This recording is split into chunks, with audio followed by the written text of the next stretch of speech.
After we submit our college applications, the four of us sit down to figure out where to go for our graduation trip.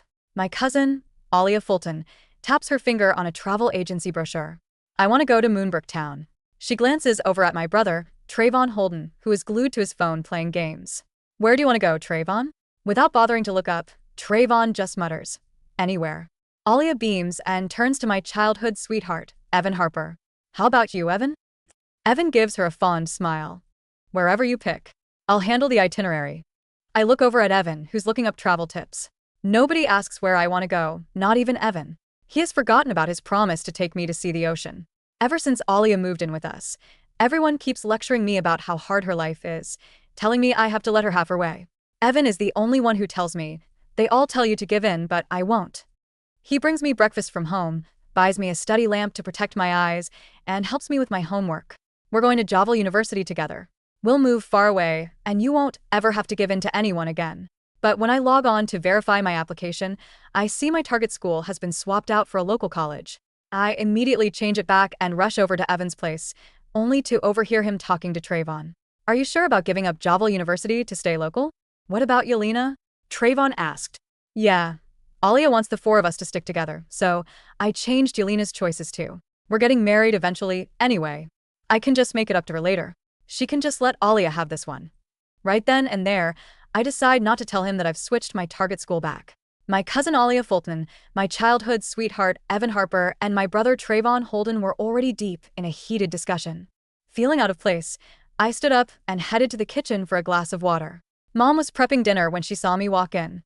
Help me peel a couple of cloves of garlic. Have you guys decided where we're going yet?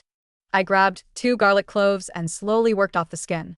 They're still figuring it out. She gave a small hum and continued with a subtle note of pride. I went to the market early this morning to pick up this pork. It's absolute perfection. Oh. I finished peeling the garlic and set it beside her hand, then glanced at the pork belly cut into chunks on the cutting board. 7 distinct layers, perfectly marbled. Beautiful indeed. I turned on the faucet to wash my hands. And these shrimps were still kicking when I bought them. A quick glance gave me the whole picture. Alia's favorite pork belly, Trevon's favorite mustard shrimp, Dad's favorite braised fish, Evan's favorite chicken wings, and some seasonal vegetables. I turned off the tap, turned around and pulled open the fridge. Mom, I want some scrambled eggs. I can make it myself. Oh, we're out of eggs. I'll get some next time I find fresh farm ones, Mom replied. My hand slipped from the fridge door, and a bitter smile tugged at my lips. Alia loved pork belly. When she casually mentioned 2 days ago that her last portion was too lean, Mom woke up at dawn just to hunt down the finest cut for her. Meanwhile, I was left waiting endlessly for a simple plate of scrambled eggs. Give me a hand here, Mom said. Okay. By the time we sat down for dinner, they had finally wrapped up their discussion. Alia bubbled over with excitement, announcing that we were going to Moonbrook Town. Naturally, Mom and Dad had zero objections. Only then did Alia seem to remember I was there. She paused briefly before saying, Yelena, I'm so sorry. We got so carried away that we forgot to ask you. Where do you want to go? I looked up at everyone around the table. They had all agreed on Moonbrook Town. I knew that even if I spoke up, they would find a dozen excuses to shoot me down. So I shoved a massive spoonful of greens into my mouth, trying to block the lump in my throat. I don't mind. After dinner, Mom casually told me to do the dishes while she guided Alia over to the living room couch. Alia shot me a triumphant look, though her voice dripped with hesitation. Is it really okay to leave Yelena to do all this by herself? Trevon let out a chuckle. We have a dishwasher. You're making it sound like she's being abused. Mom chimed in immediately. Exactly. She's just clearing the table. Come look at these dresses with me, Alia. Help pick one out for Yelena. She only cares about studying. She doesn't understand any of this stuff. My hand slipped, nearly dropping a plate. Back when most kids hadn't developed a sense of style, I was already picking out lovely dresses for myself. Mom used to brag to everyone, saying I'd definitely grow up to be a designer. But later, when Alia joined our family, Mom stopped letting me buy dresses. She said Alia had never owned anything nice, and seeing my wardrobe would break her heart. From that day on, my closet held nothing but bland activewear. And now, she claimed I just didn't understand fashion. Even though we were under the same roof, the laughter in the living room felt so distant I could never hope to reach it. The emotions I had been holding back surged up again. I ducked my head and sniffled softly. Luckily, no one noticed. After loading the dishes into the kitchen, my phone chimed with a message. It was Evan. Everyone wanted to go to Moonbrook Town. I'll take you to the beach by ourselves next time. So, he hadn't forgotten. My knuckles turned white as I gripped the phone. Suddenly, I wanted to ask whether everyone wanted to go, or whether it was really Alia who wanted to. But the urge faded as quickly as it came. It was better to forget it. There wouldn't be a next time anyway. There was no point in asking. When I walked out of the kitchen, the living room was completely empty. As I grabbed a paper towel to dry my hands, Alia came out of her room, beaming as she wheeled her suitcase. Yelena, hurry up and pack. We're heading out. I looked down at my apron in utter disbelief. Already? But I haven't even. Before I could finish, Mom rolled her own luggage out, frowning at me. Stop daydreaming. Move it, or we're going to be late. Dad patted my shoulder. Go throw your stuff together. We'll wait for you downstairs. Hearing that, I rushed frantically into my room, tossed open my suitcase, and shoved in 2 random outfits. Yet when I sprinted downstairs, they were nowhere in sight. I called Dad, only to find out that they had already left. Before the line cut out, I could hear Mom complaining in the background. I told her to hurry up, but she just kept dawdling. I stared at my reflection in the glass door, my eyes stinging. A loose ponytail, plain activewear, an empty suitcase, and shoes slapped on in a hurry. I had obviously rushed as fast as I could. My phone buzzed with another text from Evan. I booked you a ride. Get a move on. You can still make it. I replied. I don't want to go anymore. Why? My fingers trembled over the screen. Some truths were just too painful to spell out. Because I wanted to go to the ocean. Because I didn't have any nice clothes to wear. Because they didn't bother waiting for me. The next second, Evan called me directly. His tone was sharp with irritation as he said, "This is supposed to be our graduation trip. What do you mean you're not coming? We're waiting at the airport. Hurry up." Once again, before I could say a word, he hung up. The Uber pulled up in front of me, and the friendly driver helped load my suitcase into the trunk. As I slid into the back seat, I stared silently out the window. A heavy tightness settled in my chest, suffocating me. When I arrived at the airport, Evan was waiting by the entrance. He took my suitcase and started walking inside, explaining as we went. I booked the ride, and the driver was pressing us to go, so we headed off first. Don't hold it against your parents. We're on vacation. Cheer up. I looked up at his profile. The tiny black mole on his jawline was something I had stared at 100 times back when he used to tutor me. He looked as familiar as ever, yet felt oddly like a stranger. We crossed the jet bridge and stepped onto the plane, where my eyes immediately locked with Alia's in the first row of business class. Behind her sat Mom, Dad, and Trevon. The whole family was complete and together. I froze. My assigned seat was an economy, separated by a single curtain. Alia blinked, tears welling in her eyes. I saw there was still 1 seat left in economy and thought we could save a little money. Yelena, if you mind, I can swap with you. Before the words fully left her mouth, Trevon stood up. You stay put. I'll swap with her. His tone was gentle with her, but the expression on his face was purely exasperated. The words were meant for Alia, but the attitude was directed at me. As I stood there numbly, Mom lost her patience. A seat is a seat. Why do you have to be so picky about everything? It felt as if someone had hammered a hole into my heart, letting bitterness seep out. I didn't know when I had become the selfish, unforgiving one in their eyes. In reality, I had given up everything. The sunlit bedroom, the pretty dresses, the expensive after-school classes, and my family's affection. Maybe what they really wanted was for me to surrender my place in this family entirely. I gripped my boarding pass tight and let out a self-deprecating chuckle. Nobody needs to move. I'll sit in the back. The moment I sat down, the announcement came that we were preparing for taxiing. I put in my earbuds, getting ready to listen to music. Just before turning on airplane mode, a message popped up from Evan. Don't blame Alia. She was just trying to save money. Once we reach cruising altitude, I'll help you upgrade. Just as I was about to text back a refusal, a flight attendant walked up and gently reminded me to put my phone away. Under the judgmental gaze of the passenger beside me, I quickly switched to airplane mode and offered a sheepish smile. Sorry about that. Once we hit cruising altitude, the cabin crew began rolling out the meal carts, and the curtain separating business class was temporarily pulled back. I leaned forward, anxiously scanning ahead out of fear that Evan might actually try to upgrade my seat, only to see Alia resting her head on his shoulder. The sight made my eyes sting until the curtains were drawn again, cutting off the view. Clearly, he had forgotten about upgrading me, just as he had forgotten his promise to always choose me. After landing, we grabbed a cab to the hotel. My quiet silence stood in stark contrast to Alia's lively giggles. Dad finally snapped. He shook his head in deep disappointment. Yelena Holden, What on earth is with this attitude? Who upset you now? You need to learn from Alia. Try being cheerful and sensible for once, instead of so narrow-minded. If Evan hadn't been shielding you all this time, literally no one would like you. Do you realize that? The words cut too deep. I froze in my tracks, and tears instantly welled up in my eyes. Evan instinctively took a step toward me, but Trevon yanked him back. Dad's right. Evan, you really need to stop spoiling her. Mom shot me a cold glare, wrapped her arm through Alia's, and walked away. Their figures vanished into the hotel lobby, leaving me standing alone in the blazing sun, shivering. Those words coiled around my heart like venomous snakes, gnawing it to shreds.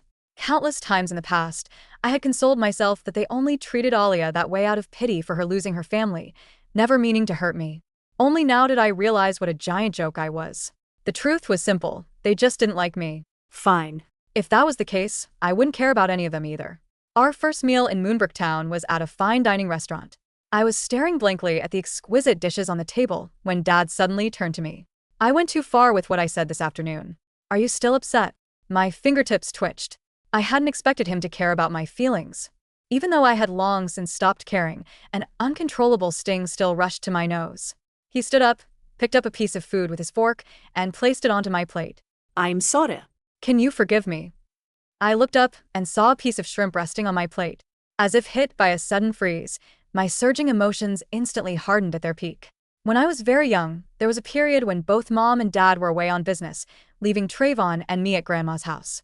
Grandma fed me a shrimp, and I suffocated until I passed out. When I woke up, Mom was sitting by my bedside. Outside the ward, Dad's heated argument with Grandma echoed down the hall. You forgot Yelena can't eat shrimp? Fine, I'll have to take care of them myself to have any peace of mind. Who cares if my career is taking off? These two kids are my precious babies. I don't even want to think about what would happen if something went wrong. Noticing that I wasn't moving, Dad nudged me again. Give it a try. It's the house specialty. Suddenly, violent coughing broke out from the other side of the table. Dad abandoned me instantly and rushed over to Alia's side. What happened? Are you okay? Alia held her chest, waving her hand. I've fine. I just choked on some water. Everyone breathed a sigh of relief. Dad teased in a tone used for coaxing a child. Bad water. How dare you choke Alia? Let's pour out. Mom gently patted her back. Feeling better? Trevon placed a piece of fish on her plate. Eat some meat. You won't choke on that. Evan reached out and took it away, frowning in disapproval. Fish is bones she could choke on. Let's eat something else. Alia pouted, playfully complaining that they were treating her like a baby. I lowered my head, picked up the piece of shrimp, and popped it into my mouth. It tasted a bit bitter. I broke out in the allergic reaction I had anticipated and used it as an excuse to skip the rest of the trip. When Trevon came to deliver my medicine, he stared at me and said icily, if you wanted attention so badly, why didn't you eat more? You might as well have eaten yourself to death. I took the medicine and shut the door, feeling nothing. He didn't know that I had no intention of fishing for attention. I had simply accepted reality. Alia was the sun at the center of everyone's universe. I wasn't even a star. At best, I was just a speck of forgotten dust. I couldn't fit in, nor did I want it anymore. Now, I just wanted to get far away. For the next few days, I stayed behind to rest in the hotel alone. The family group chat kept buzzing with messages and photos from Alia. There were photos of her and Mom wearing matching dresses, of her fooling around with Trevon, and of her taking photos of Evan. Evan sent me a private text. I'll bring you a gift when I get back. Unsure how to reply, I opened Instagram, where a street interview video popped up in my feed. The interviewer praised Mom, saying she looked like sisters with Alia in her dress, making Mom laugh. Oh, I'm not that young. My daughter is already 18. The interviewer then pointed at Trevon and Evan and asked if they were a family of 5. Dad pointed at Trevon, letting out a sigh. Sadly, I only have one son. We're a family of 4. Though that handsome guy over there might have to call me Dad in the future too. At those words, the interviewer aimed the camera directly at Alia and Evan, drawing out his words teasingly. Ooh, so you two are childhood sweethearts. Alia waved her hands with a blushing face, while Evan reached out and pulled her into his side by her shoulder. I closed the video, opened the family group chat, and left the group. Then I blocked Evan and deleted our entire chat. On the day of our return flight, we received calls notifying us that our university acceptance letters had been delivered. Once we got home, the 3 of them tore theirs open first. Unsurprisingly, all 3 held identical acceptance letters. Alia squealed with joy and threw herself into Evan's arms. This is amazing, Evan. The four of us get to go to school together again. As if suddenly remembering my presence, she scrambled back in a panic. I'm so sorry, Yelena. I was just so happy. Her tone was as innocent as ever, but her eyes held a spark of smug satisfaction she could no longer hide. Hurry up and open yours. All four of ours are the same. Don't blame Evan. I was the one who begged him. Trevon just watched in silence. Evan bit his lip, looking anxious. Don't be mad. At least the four of us can look out for each other. I had been far too calm these past few days, and my composure seemed to make him uneasy. He hurriedly pulled a bookmark out of his bag and shoved it into my hand. Here, I told you I'd bring you back a gift. I looked down at the bookmark in my hand and let out a soft laugh. Good thing I hadn't expected anything in the first place. Right in front of them, I tore open the envelope, then casually tossed the packaging and the bookmark straight into the trash can by my feet. I pulled out the acceptance letter from Javal University and waved it in the air. Sorry to disappoint, but I won't be joining you guys. The faces of everyone in front of me turned deathly pale. The strongest reaction came from Evan, who bolted upright so fast he knocked over a glass by his elbow. How is that possible? He cut himself off mid-sentence. I looked at him and said softly, clearly changed my application choices, right? Evan dodged my gaze, opening his mouth to defend himself, but he couldn't find a single valid excuse. He knew just how desperately I wanted to escape. The sound of the front door opening echoed from the foyer as Mom and Dad walked in. Before they even reached the living room, Mom's voice drifted over. How did it go? Did the acceptance letters arrive? When she stepped into the room, her eyes were instantly drawn to the Javal University acceptance letter I was holding up. She gasped, Javal University? Evan, is that yours? Didn't you say you choked on the exams? Your parents are going to be thrilled when they find out. It's the middle of the night over there, but I almost want to call them right now. As they chatted, they walked over with gifts to hand out. Trevon, Alia, and Evan each received a massive bundle of the latest tech gadgets. When it came to my turn, there was only a basic budget laptop. Be more understanding. I knew those words so well that I could hear every unspoken line behind them. Evan's gift was from his parents, so there was nothing to say there. Trevon needed a high-performance computer for his major. Alia had no family left and was so pitiful, so she needed to be cherished. In the past, I would have felt wronged, hidden away to cry, or stubbornly fought for a tiny shred of fairness. But now, I simply took the most basic laptop and smiled. Thanks, Mom, Dad. But this acceptance letter is actually mine. Their eyes went wide, their faces filled with disbelief. In their memory, I was a daughter who had never brought home stellar report cards, nor had I ever attended any of those expensive exam prep boot camps. So they naturally assumed my grades were just average at best. They never could have imagined that my scores were actually this good. Dad was the first to snap back to reality. A flash of pleasant surprise burst in his eyes. Why didn't you say so earlier? What was your score? Whether it was the mock exams before the finals, estimating scores afterward, or filling out college applications, their attention had always been entirely on Alia. They had never asked me once how I did on my SAT. Luckily, looking back on it now, I didn't feel a single thing anymore. 1,455. The silence that followed was suffocating. Dad froze mid-step, his hand hovering over the stack of boxes. Mom's mouth opened, closed, and opened again, her voice reduced to a thin squeak. 1455? Yelena, you never told us you even broke 1,200. You never asked, I said, setting the letter down on the glass coffee table. With deliberate care, the gold embossed seal of Javal University caught the afternoon light, sharp and unapologetic. The only score discussed at dinner for the past 6 months was Alia's 1210. Alia's face drained of color. She instinctively shifted behind Evan, her fingers catching the sleeve of his shirt, but for the first time in years, Evan didn't adjust his posture to shield her. He stood frozen, staring at me as if I were a ghost who had suddenly spoken in a voice he no longer recognized. Wait, Dad said, his brow furrowing as the gears finally turned in his head. He looked from me to Evan, then back to the letter. Evan, you said earlier you and Yelena both decided on the local institute because Javal was too far, and that her grades were a borderline reach anyway. I looked directly at Evan. His throat bobbed. A bead of sweat formed along the hairline near his temple. Did you say that, Evan? I asked, my voice calm, almost conversational. Yelena, please, Evan whispered, taking an awkward, halting half-step toward me. Let's talk in the hallway. Just you and me. Why the hallway? Trevon intervened, his gaze darting suspiciously between Evan and the letter. He had always been blind when it came to Alia, but he wasn't an idiot when things started contradicting Evan's narrative. Evan, you told us 3 weeks ago that you helped Yelena review her final portal submission. Because she was stressed. You said you two picked St. Jude's together. I did it for us. Evan's composure fractured. The veneer of the composed golden boy shattered in an instant. He lunged forward, grabbing my wrist before I could pull away, his fingers digging into my skin with desperate urgency. Yelena, think about it. Your parents, Trevon, Alia, me, we've grown up together. Javel is 900 miles away, right on the coast. Why do you have to tear everyone apart just for a school? Tear everyone apart? I yanked my wrist back with enough force that his hand slapped down against his own thigh.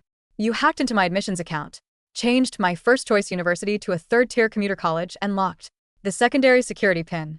You didn't do it for us. You did it so Alia wouldn't have to feel left behind, and you did it so you wouldn't have to feel guilty about picking her over me. Mom gasped, pressing a hand to her chest. Evan, you changed your application? Without telling her? Auntie, it wasn't like that. Alia piped up, tears instantly spilling over her eyelashes in practice perfection. She stepped forward, trembling, looking entirely broken. It's my fault. Please don't blame Evan. I was the one who said. I was scared of being left alone in town while everyone moved on. Evan only wanted to keep the family whole. If anyone should be blamed, it's me. I'll withdraw my enrollment. I'll go somewhere else. Enough, Alia. I cut her off. It was the first time in 3 years I had spoken to her with a completely level, icy authority. She choked on her sob, visibly startled.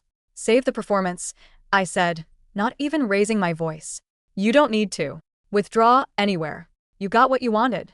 You have the local university, you have my brother's undivided attention, you have my parents' bank accounts, and you have Evan. You can keep all of them. I'm going to Javel. Yelena. Dad's voice boomed, though it lacked its usual authoritative bite. He looked shaken, guilty, and profoundly confused. How can you speak to your cousin like that? She lost her parents. We took her in to give her a home. And to give her a home, you took mine away, I replied, looking him straight in the eyes. There was no tremor in my voice, no tears, no pleading, just a cold statement of fact. Dad took a step back, as if the words had physical weight. You forgot my allergy, I added, glancing at the dining table where lunch remnants still sat. You haven't bought me a dress in 3 years. You left me behind at the house while you went to the airport. And when Evan forged my application to keep me tethered here as Alia's background noise, your first instinct wasn't to ask why he committed fraud, it was to scold me for speaking too harshly. I picked up the acceptance letter from Javel University, tucked it cleanly into my folder, and turned toward the hallway. I'm moving into the dorms on the 15th. Don't worry about my tuition. I received the presidential scholarship for the Arts and Sciences department. You won't have to spend a single dime on me. I didn't wait for a response. I walked into my room and locked the door behind me. Behind the heavy wood, the muffled sounds of chaos erupted, Mom's sharp voice questioning Evan, Evan's frantic attempts to defend himself, Alia's loud, hysterical weeping, and Trevon's frustrated shouting. I sat on the edge of my narrow bed, looked at my plain white walls, and let out a long, quiet breath. For the first time in years, the air in my lungs felt clean. The house was unbearable over the next 48 hours. Evan didn't go home that night. He lingered on our porch until 2 in the morning, knocking softly on my window, begging me to listen. I closed the blinds and put on noise-canceling headphones. By the next afternoon, word had somehow reached Evan's parents across the country. His mother, a woman of formidable reputation who had always held high expectations for her son, called him in a fury. Apparently, she had discovered that Evan had deliberately tanked his own top-tier applications to stay local for Alia and had dragged my name into the dirt in the process. From my room, I heard Evan screaming into his phone in the backyard. You don't understand her. Yelena is selfish. She doesn't care about keeping us together. Alia needed me. He actually believed his own lie. He had played the savior for so long that he couldn't tell the difference between compassion and vanity. Around 4 in the afternoon, someone knocked on my bedroom door. 3 measured. Thups. I opened it to find Trevon standing there. My brother looked worn out. The easy, careless confidence he wore when gaming or catering to Alia had vanished, replaced by an uneasy, dark shadow beneath his eyes. He held a cold bottle of soda in his hand, my favorite brand from middle school, back before he stopped noticing what I drank. "Can I come in?" he asked quietly. "I'm packing," I said, blocking the doorway. "Say what you need to say here." Trevon shifted his weight, his eyes landing on the cardboard boxes stacked against my wardrobe. "Mom made pork ribs tonight. Not the belly cut. The lean ribs you used to like. I've already eaten." "Yelena, look." He ran a hand through his messy hair, clearly struggling with words he wasn't used to uttering. "About the shrimp at the restaurant. Dad really didn't do it on purpose. He's had a lot of pressure at work, and with Alia's legal guardianship paperwork this past year, his head hasn't been straight." and me. "I didn't know you had a real reaction. I thought you were just sulking because Evan was sitting near Alia." I looked at my brother. We had shared a womb's worth of childhood memories. We used to build pillow forts and promise each other we'd buy adjacent houses when we grew up. "Trevon," I said gently, "do you remember the scar on my collarbone?" He blinked, thrown off. "What?" "When I was 9, you dared me to jump off the garden shed into the leaf pile. I Hit the rusted rake. You cried louder than I did, and you told the emergency room doctor that you would give me your own skin if mine didn't heal." Trayvon's face tightened. A flicker of deep pain flashed in his eyes. "That brother died 3 years ago," I said calmly. "The brother standing in front of me told me 3 days ago that if I wanted attention, I should have eaten more allergen and killed myself. You don't get to bring me a bottle of soda and pretend you didn't say that." His hands began to shake. The soda bottle slipped slightly in his grip, condensation wetting his fingers. "Yelena, I was mad. I was just talking trash. Because I was frustrated. I don't care why you said it," I replied, my voice steady and free of anger. I "Just don't care anymore. Please let me pack." Before he could speak, Alia appeared at the end of the hall. She was wearing one of the pale blue sundresses Mom had bought her last month, the exact shade I had pointed out in a catalog a year prior. Her eyes were rimmed with red, her expression fragile and remorseful. "Yelena," Alia murmured, stepping closer, clutching a small jewelry box. "This was my mother's bracelet. It's the only real heirloom I have. I want you to have it as an apology. If I'm the reason you hate this house, I'll move into the school dorms early. Please don't cut off Uncle and Auntie. They love you." I looked at the bracelet, then at Alia's face. She was waiting for me to snap, waiting for me to knock the box away or shout at her so Trevon could step in and comfort her again. It was a script she had perfected. Instead, I looked at her with complete, clinical detachment. "Keep your bracelet, Alia," I said. "You worked very hard to take everything in this house. It would be a shame to give any of it back now." Alia froze. Her carefully crafted expression of sorrow flickered, replaced for a microsecond by a flash of venomous irritation before she managed to suppress it. "I'm not angry at you," I added, looking between the two of them. "You took what they willingly gave you. The fault lies with the people who chose to give away what was mine. Now excuse me." I closed the door and turned the lock. I didn't wait for the 15th. I booked a train ticket for 5 in the morning on the 10th. I carried 2 large suitcases containing my books, my portfolio drawings, my basic clothes, and the new laptop I had bought myself with the prize money from a national design competition I had entered under my school's radar. The budget laptop my parents gave me remained on my desk, pristine in its unopened box, alongside a short note. "I've taken only what I bought with my own scholarship and part-time money. Don't call.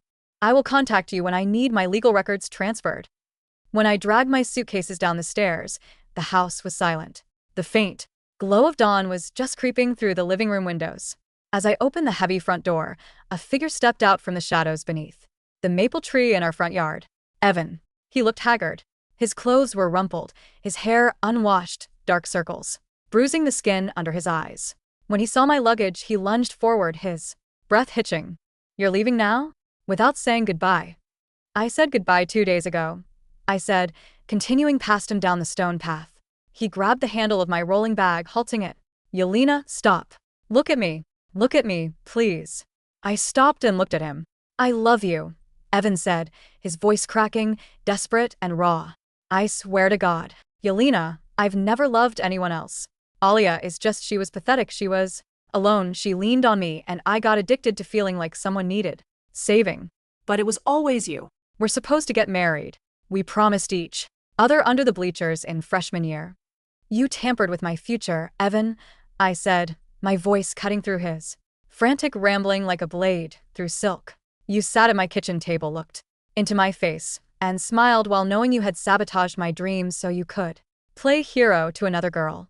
I would have transferred to Jovel next year, he cried out, tears streaming freely down his cheeks.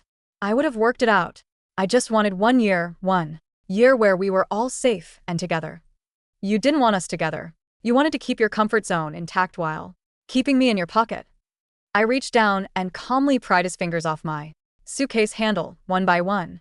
You told Trevon you'd make it up to me later, because we were getting married anyway. You assumed my life, my ambition, and my dignity were commodities you could trade away and repay later on layaway.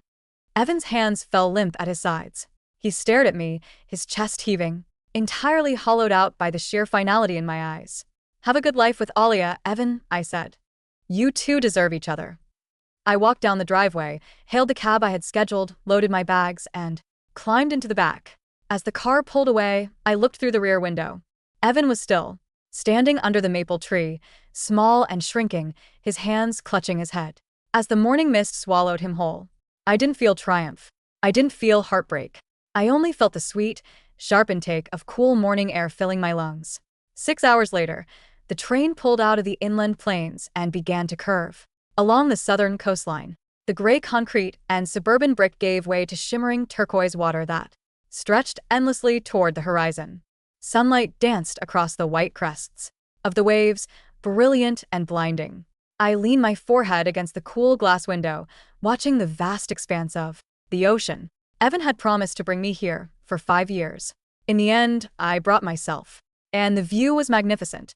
Jovel University was built on the cliffs overlooking the sea. The architecture was a striking blend of historic stone halls and modern glass studios, connected by paved paths lined with blooming hydrangeas and towering maritime pines. The wind that blew through the campus always carried the sharp, invigorating tang of salt water. On my first day in the School of Design, Professor Vance, a renowned textile artist and industrial designer, reviewed my entrance portfolio. She flipped through my sketches, the ones I had drawn late at night under the small desk lamp in my old bedroom, the ones nobody in my family had ever cared to look at. Your sense of structural tension is extraordinary, Miss Holden, Professor Vance said, adjusting her horn-rimmed glasses and looking up at me with keen, discerning eyes. There is a discipline in your lines that usually only comes after years of professional drafting, but there's also an intense emotional restraint, like someone who had a great deal to say but was forbidden from shouting. A lump formed in my throat, but I swallowed it down and smiled. I'm ready to shout now, Professor. Good, she replied, closing the portfolio with a sharp snap. Because in my studio, we don't whisper. College life became an exhilarating whirlwind. Without the exhausting daily chore of walking on eggshells, measuring my words, and swallowing deliberate slights, my energy rebounded with terrifying speed. I threw myself into my coursework. I learned pattern drafting, 3D modeling, material science, and spatial architecture. I made friends who didn't know the pathetic, quiet Yelena who lived in Alia's shadow. There was Maya, a sharp-witted ceramicist who dragged me to midnight taco stands, and Julian, an architecture student who debated color theory with me until the sun rose over the bay. For my 19th birthday in October, Maya and Julian surprised me with a picnic on the beach.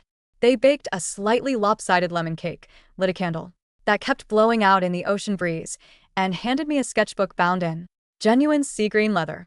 As I blew out the candle, I realized with a sudden jolt that not once that day had I thought about whether anyone at home remembered my birthday. I checked my phone that night.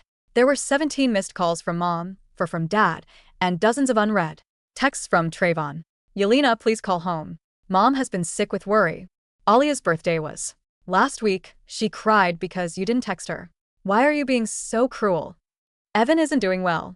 He failed 2 midterms. He's completely spiraling. You need to talk to him. I selected all notifications, hit mark as read, and deleted the thread. Then I sat down at my desk, opened my new leather sketchbook, and began drafting my final project for the autumn exhibition. Back in Moonbrook, the paradise Alia had built began to rot from the inside out. Without me there to act as the silent domestic servant, the dynamic in the Holden household shifted dramatically. Mom had never realized how much of the household labor I quietly absorbed. I was the one who kept track of the grocery inventory, the one who scrubbed the grease filters above the stove, the one who folded the endless laundry and prepped the intricate dinners Mom loved to take credit for. Alia, who had spent 3 years playing the fragile, pampered doll who was too delicate for manual labor, quickly became a source of friction. "Alia, honey," Mom said one evening, exhausted after a long shift at work, looking at the mountain of unwashed dishes in the sink. "Could you run the dishwasher tonight? My back is killing me." Alia pouted, holding up her newly manicured hands. "Auntie, I have that major history paper due tomorrow, and the dish soap makes my eczema flare up." Can't. "Trevon, do it." Trevon, who was already stressed from barely passing his engineering prerequisites at the local college, slammed his textbook shut. "I've done the dishes for 4 days straight, Alia. You haven't touched a single sponge since Yelena left." The name Yelena fell like a grenade into the living room. Alia's eyes welled up instantly. "I'm sorry. I know I'm just a burden. If you all hate me so much, maybe I should just pack my bags and go sleep under a bridge." In the past, this declaration would have sent Trevon sprinting to soothe her, while Mom scolded whoever dared make Alia feel insecure. But this time, Trevon didn't move. He simply stared at Alia with a cold, hollow expression. "Do you know any other lines, Alia?" Trevon asked, his voice dripping with sudden, bitter exhaustion. "Every time someone asks you to lift a finger, you threaten to sleep on the street. Nobody is kicking you out. We just asked you to wash a plate." Alia gasped, looking to Mom for support, but Mom was rubbing her temples, looking at the messy kitchen with an expression of profound, aching regret. Meanwhile, Evan's life was disintegrating. His parents had cut off his secondary allowance after discovering he had forged application papers. He was stuck at the local commuter college attending boring introductory lectures with peers he had always looked down upon. Alia clung to him constantly, demanding that he drive her to campus, buy her lunch, and sit with her during study sessions. But the charm of being her white knight had curdled into a suffocating trap. Whenever he looked at Alia's pouting face, he didn't see a fragile flower anymore. He saw the anchor that had dragged him to the bottom of the ocean. One evening in November, after Alia threw a tantrum because Evan refused to pay for her weekend trip with her sorority friends, Evan finally snapped. "I gave up Javel for you," he roared in his car, slamming both hands against the steering wheel until the horn blared into the night. "I gave up the best school in the state, I gave up my parents' respect, and I lost Yelena, all so you wouldn't feel left behind. And all you care about is a weekend trip to the mall." Alia stared at him, terrified by the feral fury in his eyes. "You never cared about keeping us together." Evan breathed, the realization washing over him like cold bile. "You just wanted to make sure Yelena had nothing." He shoved her out of the passenger seat, locked the doors, and sped off into the rain, leaving her crying on the sidewalk. He didn't drive home. He drove straight to the interstate, pointing his car south toward the coast. The Javel Annual Winter Arts Showcase was the biggest event of the semester. The gallery was packed with gallery curators, alumni, professors, and students. The air buzzed with jazz music, the clinking of champagne flutes, and lively conversation. In the center of the textile and apparel exhibition stood my centerpiece, a collection of 3 avant-garde evening gowns crafted from raw silk, maritime canvas, and hand-forged copper wire. The silhouettes were sharp, structured, yet flowing, capturing the raw, untamed power of the ocean breaking against stone cliffs. I was standing near my display, dressed in a sleek, tailored charcoal suit I had designed and sewn myself, laughing with Professor Vance and a visiting curator from an international design house, when I caught a commotion near the gallery entrance.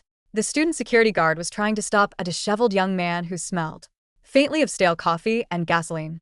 It was Evan. He wore a soaked woolen coat, his eyes wild and bloodshot, scanning the crowded room until they locked onto me.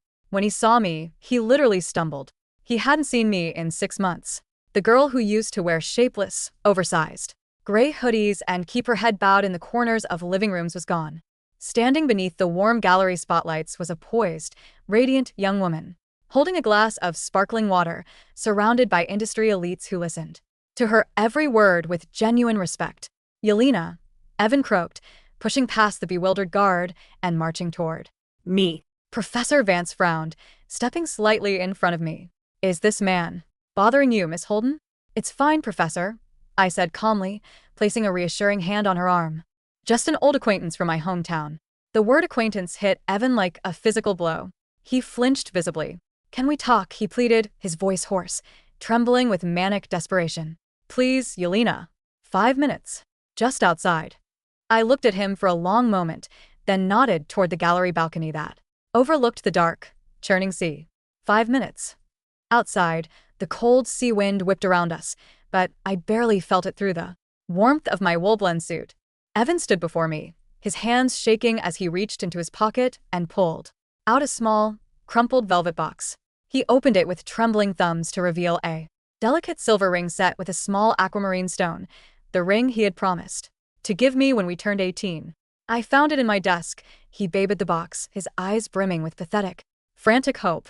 Yelena, I left Moonbrook. I withdrew from the local college.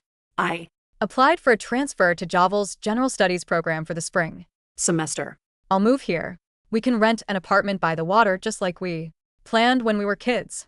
I'll do everything right this time. I swear on my Life, I'll never speak to Alia again. I didn't look at the ring. I looked at Evan's face, the face I had once believed held all the safety in the world. Evan, I said, my voice as calm and steady as the deep ocean waters below. do. You remember the street interview video from our graduation trip? He blinked, confused. What? The interviewer asked Dad if you were a family of 5. Dad pointed at you and Alia and said you were childhood sweethearts. And you pulled Alia into your side and smiled for the camera. Evan's face turned gray.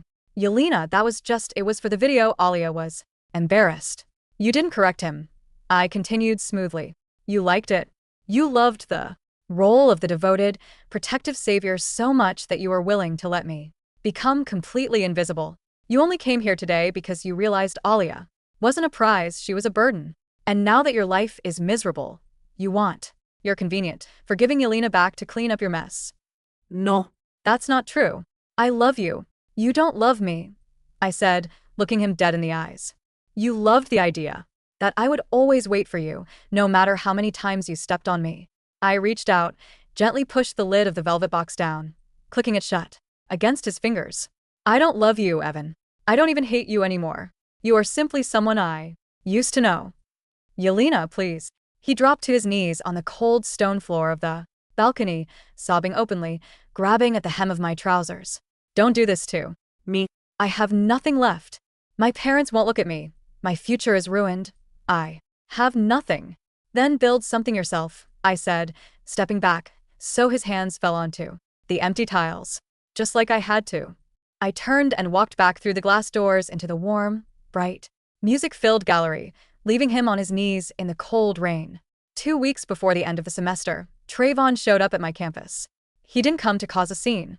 He waited quietly on a bench outside the design studios, holding a heavy cardboard parcel. When I walked out with Maya, I saw him. He had lost weight, his jawline was sharper, and he looked 5 years older than when I had left. Give me a minute, Maya, I said. Maya gave Trevon a guarded look, then nodded and walked ahead to the cafe. I sat on the opposite end of the bench. What are you doing here, Trevon? Trevon didn't look at me immediately. He stared down at his scuffed sneakers.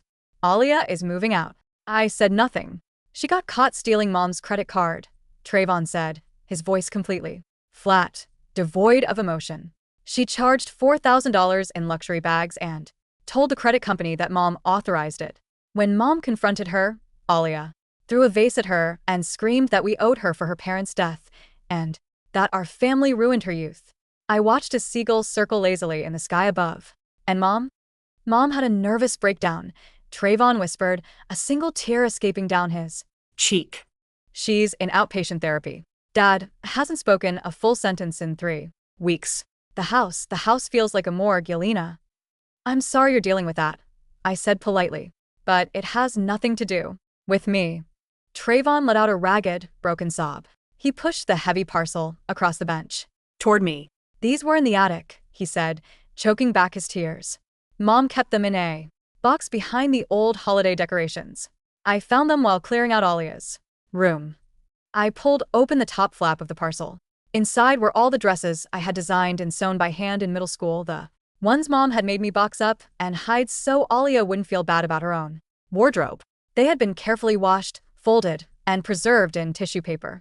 At the very top was a handwritten letter from Mom, its ink blurred by dried teardrops. To my brilliant, beautiful daughter Yelena. I thought I was being a good person by giving everything to a child who had nothing. In the end, I only proved to be the worst mother in the world to the child who deserved everything. I don't ask for your forgiveness. I only ask that you wear the clothes you love. I stared at the soft, familiar fabrics, the floral sundress I spent 3 weeks hemming, the navy blazer with the hand-stitched lapels. A quiet warmth settled in my chest, but the old, suffocating pain didn't return. The wound had finally turned into a scar, tough, closed, and painless. Tell Mom I received the box, I said, closing the flap. Trevon looked up, his eyes wide with desperate longing. Will you come home for Christmas? Just for dinner? 1 hour? I looked at my brother, feeling only a gentle, distant pity. No, Trevon, I said softly. I'm spending Christmas in Javel. Maya and I are hosting an open studio for our winter collection. Yelena, will we ever be a family again? He choked out. We were a family, Trevon, I said, standing up and lifting the parcel into my arms. And you all chose to trade it away. You don't get to buy it back just because the trade went bad.